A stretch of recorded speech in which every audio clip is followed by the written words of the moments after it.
Alright guys, so today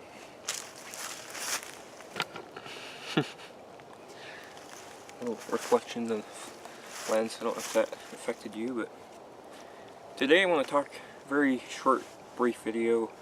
I wanted to bring up the Mora, the new Mora full tang knife.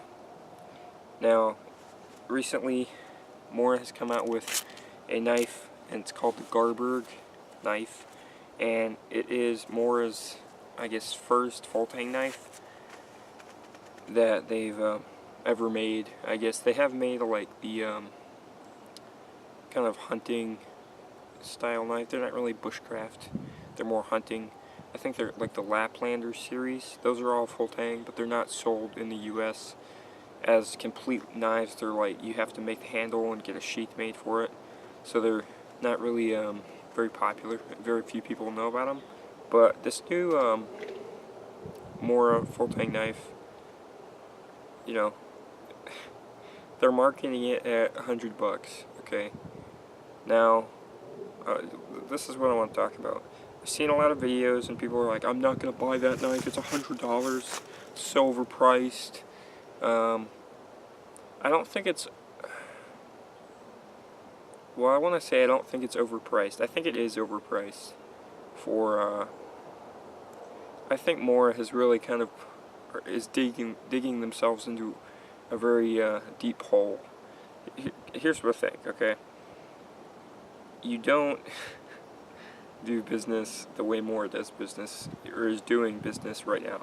They've had an established, can't speak, series of knives which are very, very good quality for the low cost. Some people complain about the sheaths, but we often don't complain as much. We don't really mark it as a horrible thing on a review or whatnot. We're willing to put up with a sheath for the grade of the knife, for the cost, okay? That's what Mora has going for it since the beginning. It's at a reasonable price. Basically, Mora's competing with themselves because they have, you know, what will this full tang knife do better or superiorly to other knives that Mora has? The Bushcraft Black, which is beloved among pretty much everyone. Some people don't like the handle or whatnot, but what will this full tang knife do that my, you know, this $100 full tang knife do that this 3/4 tang robust for $10 won't do? I literally paid like $10 for this knife.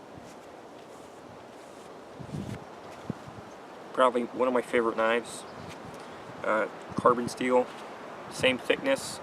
I put a 90-degree spine on it, and it batons what I think a knife like this size should be able to baton wood. It does perfectly fine, and I feel no, you know, weak points in this knife.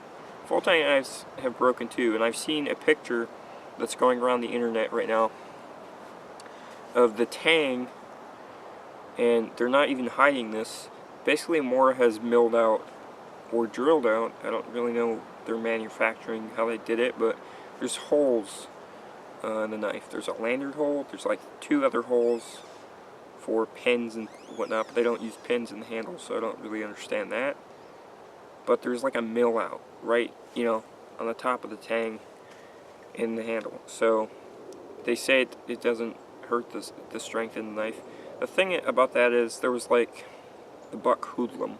If you're a knife person, when that knife came out, people were like very skeptical because it had a huge,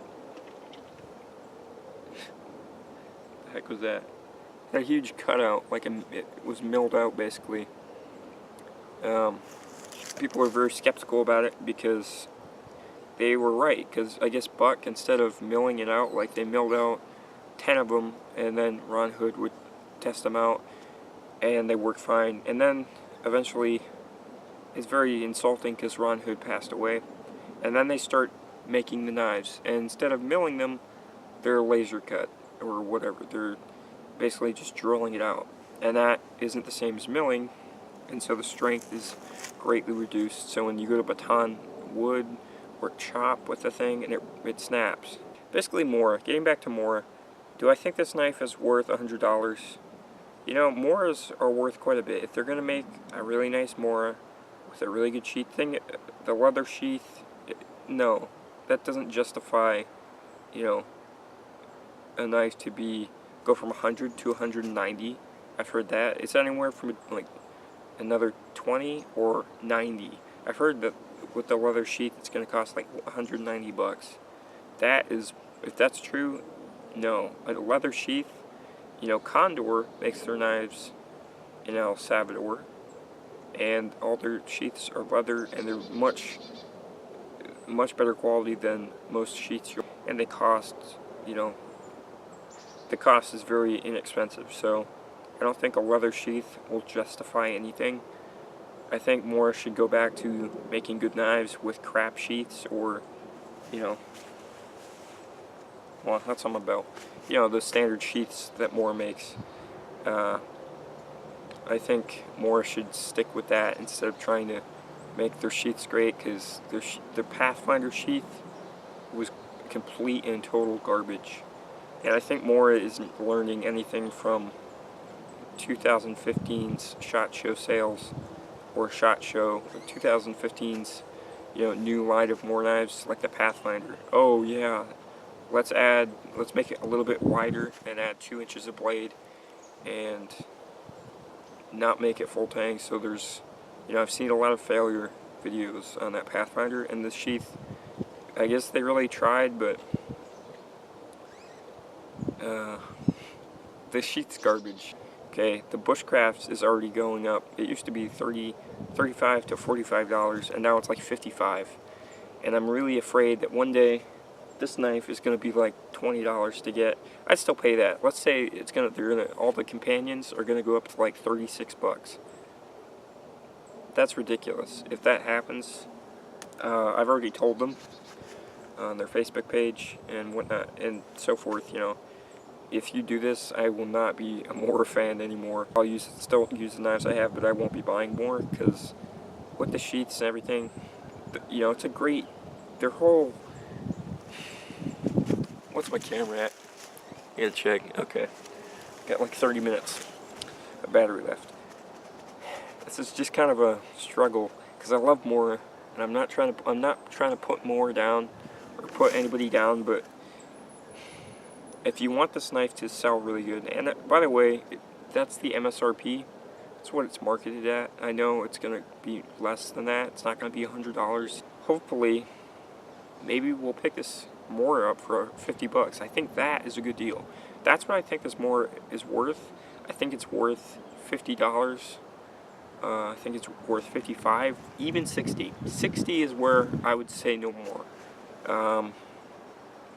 You know, if you go to $70, I think $70 is pushing it. I'd still pay that for this knife. I would never pay $80, and I would never pay $100. For their sheaths, the multi-mount sheath, I guess is what it's called. The leather sheath I wouldn't buy, but the multi-mount looks very interesting, and it seems well made, but I think Mora should offer it in just a plastic sheath, because a lot of people are going to replace the sheath anyway, and that just will cut cost even more. So we'll have to see what the price is going to be when it is cut down from the selling price, from, you know, the standard, what it's being marketed at, the marketed price. You know, the next Mora I actually want to get is the Mora 2000, which, you know, I love this knife, and it's still my main knife right now, but I do want to try out other things. This video is just kind of to talk about my feelings on this new Mora full tang. I'm glad they're making full tang knives. I hope they can make full tang versions of like the Companion, the Bushcraft series, but I think that by adding, you know, I've heard the process to make the knife is longer, is what I'm hearing from Mora. Apparently Mora says that to make a full tang knife, you know, it's much more, you know, crazy process than to make a 3/4 tang knife, which I'm not totally buying that. I'll take their word for it for what it's worth, but I mean, a 3/4 tang is still pretty much the length of a full tang. It's just thinner. So I'll have to take their word for it, but I don't think that justifies, you know, you have other companies out there that are making full tang knives, you know, like Essie. Well, you know, I guess it's just, you're late getting in the game. I think we got frogs over there. You're late getting in the game because it's just, you can't now try to justify full tang being harder to make when people have done it for years.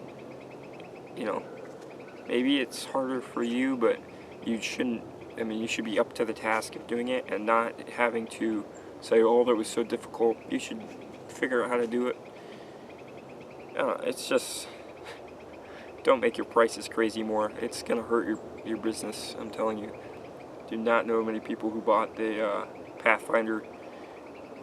I mean, the Bushcraft Black, every YouTuber, you can find like thousands of reviews in every country. Like at least 5 people in every country probably bought the Bushcraft Black. And then the Bushcraft Pathfinder, I found like 5 videos in the States.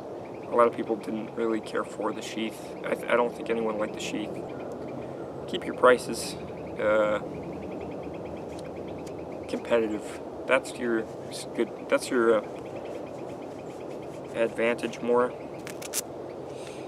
Keep your prices very competitive because you'll sell a lot more product that way instead of, you know, selling to the one guy who will pay $100 for this knife. He's probably going to buy a different knife. Until then, though, Mora fans, I don't think there's anything wrong with these knives. I got a train coming in. See you guys later. Thanks for watching. Take care.